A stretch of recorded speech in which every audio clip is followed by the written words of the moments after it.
Mutton বাজার থেকে নিয়ে এসে ভালো করে ধুয়ে নিলাম। তবে মা বলে মাছ ধুলে মিঠা, মাংস ধুলে রিঠা।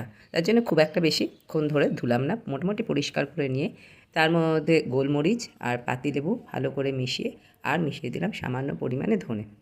এই ধনে গুঁড়ো মিশিয়ে রেখে খানিকক্ষণের জন্য ঢাকা দিয়ে রেখে দিলাম। তারপরে মিনিট 10-15 বাদে তার মধ্যে দিয়ে দিলাম পেঁয়াজ বাটা, আদা, রসুন আর কাঁচা লঙ্কা বাটা, আর 4-5টা তেজপাতা, তেল, লবণ, হলুদ দিয়ে আবার ভালো করে মাখিয়ে নিয়ে ঢেকে রেখে দিলাম বেশ খানিকক্ষণের জন্য।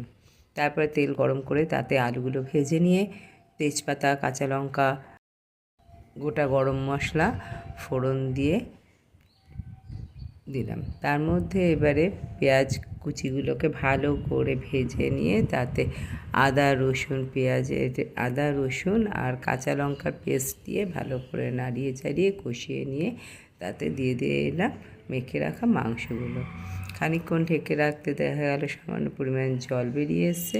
যখন জল শুকিয়ে এলো তারপর আবার খানিকটা গরম জল ঢেলে দিয়ে ভালো করে নেড়ে চেড়ে তেল বেরোনো অবধি অপেক্ষা করলাম।